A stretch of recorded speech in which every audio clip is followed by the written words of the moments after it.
Hi YouTube. This is just a video about some of the purchases I've been making in September. Some from the specific fall collections and just an oddment or two as well. From the fall collections, I looked at, I looked at all of them. I was quite interested in theory in some of the Chanel colours, but apart from some nail varnish, which I showed you in a separate video, in the end I didn't purchase. I looked quite a lot at Tom Ford. I haven't bought a lot of his makeup up till now. As you probably know, it's really pricey, but beautifully packaged. And up until this collection, I've only seen and read pretty positive comments about his products. Now, I have bought in the past a face powder, which is okay. I like it. It's very finely milled. It does the job well. It's a pretty package, but I wouldn't repurchase, and I don't particularly think it's worth the premium price. And I have particular issues with the rough edges on the brush, which comes with it, which have actually scratched my face on. So I wasn't very impressed with that. However, the only other thing that I had bought from the range is one of the lipsticks from the permanent range, Spanish Rose, which is a pinky neutral, and it is a gorgeous lipstick which I wear a lot. The lipsticks are expensive, probably the priciest I've bought, to be honest. I think they're £36. Well, I know they're £36 at the moment, but the formulation, as you would expect for that price, is really outstanding. They are very comfortable to wear, easy to apply, and that particular colour I've got a lot of use out of already. So I have fallen for one of the fall colours. I think is probably a limited edition. I don't know whether his ranges go into the main range after the particular collection. Now, I will say that I have read some fairly negative comments about the fall range, saying that it seems fairly uncoordinated. He's brought out one of the quads, his palettes of eyeshadows, in a kind of blue, and I think there's one green in the quad range. Two lipsticks, this one and another darker plum, a very, very pigmented blush, which I went to look at. I thought it was a very attractive colour, but it was just in the end, I did play around with it. His blushes, I have read, last very, very well on the skin, and they're very pretty colours. And I was very tempted to buy yesterday one from the permanent range called Wicked. Very, very pretty colour. I didn't succumb in the end, but I might do later on. The one in the fall range was just too fuchsia for me, even carefully and lightly applying. But this lipstick, which is called Aphrodisiac, some people don't like the kind of overtly sexy names, it doesn't really bother me what it's called, is a gorgeous, I've heard it described as a fuchsia pink. I think it's a red, a bluey red. It does apply more pink than red. Is it an absolutely must-have, undupable colour? I'm not sure about that, but I really like the colour, and I was willing to pay for it to be in the formulation that I really like with Tom Ford. It just applies beautifully, softly, moistly, with a glimmer, and it makes your lips, look plump and moisturised without putting a gloss on top, which I don't like to do most of the time.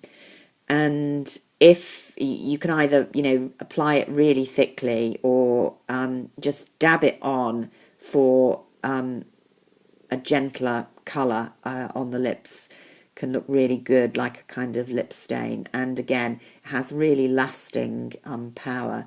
So I fell for that and forked out my £36, knowing hopefully that I will use it a lot, because it's both a pretty colour and a nice formulation. So I'll let you know how I get on with that, but I'm pretty pleased with it. From the MAC range, now I'm forgetting what the range is called. There's middle age for you, but it's the one with the glamorous women in kind of strange tribal costume, looking as if they're about to sit round a campfire. And it's got a range of lipsticks in the cream sheen, which is the kind of pearl meets gloss type range. I expected to want to buy one of the pinks. There was a pearl pink pop, I think, that I liked the look of, and a lot of people had written flattering things about Sunny Soul, which was one of them. But in the end, when I tried them on, I thought they were all just a bit samey, and I ended up going for this really quite alarming looking orange, but it does look nice on. This is called Saigon Summer. And now, of course, the MAC lipsticks, I think, are £14, so you're getting two of these for less than one Tom Ford, and the colours are just great. The formulation, they vary from the different finishes. The cream sheen is nice, and I quite like the frosts. I find their satins are very, very drying, and even some of the cream sheens, the formulation varies, but this one looked fairly glossy. That looks a really violent orange, but I promise you it does look quite pretty on. So I ended up succumbing to that, and because I didn't have a lip pencil in orange, it's not a colour I wear very often, I bought one of their lip pencils as well, just to, because you do need that kind of violent colour to be fairly precisely applied. So that was all I got from the MAC range. I was tempted by one of the corally blushes as well, and the nail polishes were pretty, but I decided I just had enough nail polish at the moment, and I was undecided about the blush. I think in the end I may still go back for the Tom Ford. Now I also bought, I think this is a fairly new palette from Too Faced, which we don't get easily in the UK. It's, I think, an American brand. I'd read a lot about Too Faced. I haven't had any of their products. I read that this particular palette contains a formulation which is unusual for Too Faced. Not having experienced them myself before, I can't speak to that. But it's what some bloggists, YouTubers have described as a Japanese formulation. So quite sheer and shimmery. And this is, sorry, I forgot to tell you, the Too Faced The Return of Sexy. And if you use those, you know that one of the nice things is they come, if you're, not a pro, with these little cards that show you how to apply the various looks, which is quite useful, and they tuck in behind the good-sized mirror. This one doesn't come with an applicator. It comes with an eyeliner, which I haven't used yet, but looking forward to using that. And I just like the colour selection, and I was quite keen to try this new formulation. Now, it is very glittery and shimmery. There basically aren't any true mattes in here. Some of the reviewers describe that base colour as matte, but even that to me has a bit of shimmer on. And they do apply incredibly sheer. I mean, you're barely seeing what looks quite strong in the pan on my hand there. So I haven't played around with a lot of them. I had expected to like these two, the two end palettes, the most. I mean, I wear a lot of browns and neutrals, but they really are shimmery in this one for day looks for me. I do occasionally like a smoky eye and these kind of silvery greys. Again, I would wear these in the evening. One of the tips I read is to build up the colour with these, actually to use sponge applicators, which I don't generally like, rather than brush applicators. And I have found that does help build up the colour.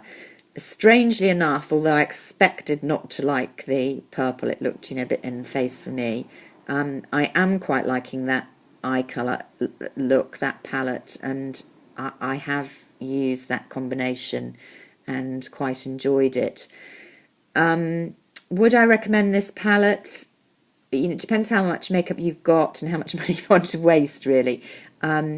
It's not, I don't think, something where I would actually use all the colours, despite the way they tell you how to use them, from one palette in one look because of the lack of matte. And I like to use some matte with some shimmer.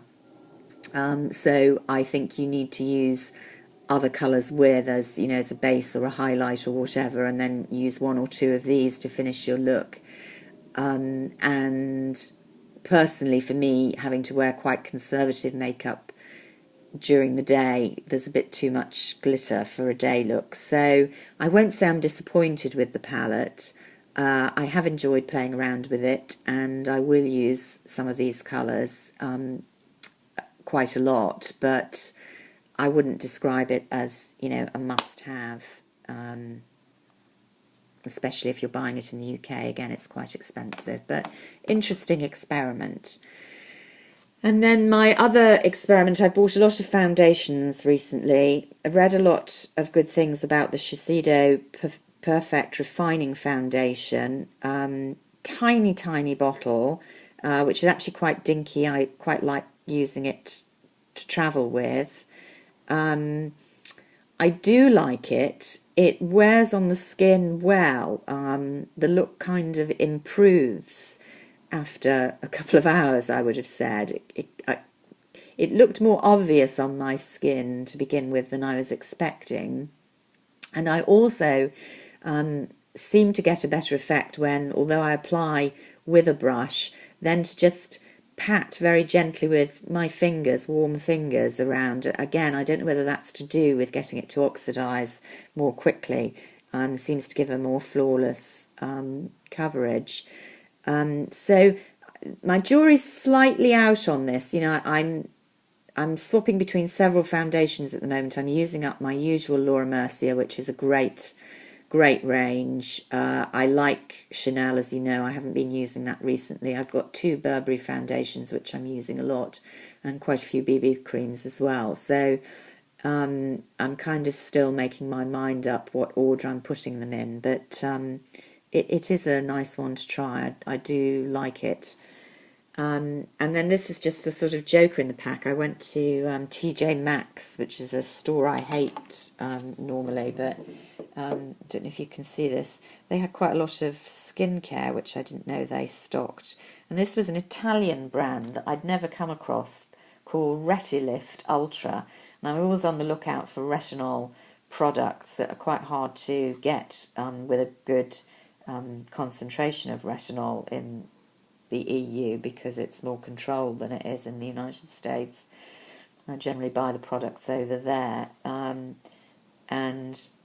it doesn't really tell you what the percentage is in this, but I thought I'd give it a try. It was reduced from £36.90 to £9.99 as a night cream. They had other products as well. It was a disappointment to begin with because the pump didn't work. I actually thought I'd been sold a dodgy product and I hadn't got my receipt, and I'd bought it in Oxford as well, which isn't where I live, so it was all a bit of a disaster. But then I did persevere and it started working, and I'm quite liking it. So I don't know, it's called Bottega Verde is the outfit. There's not a lot on them on the internet, but I'd be interested to know if anyone else has used any of their products. I haven't used it long enough to let you know exactly what I think of it, but at the moment quite promising. I'm quite enjoying it.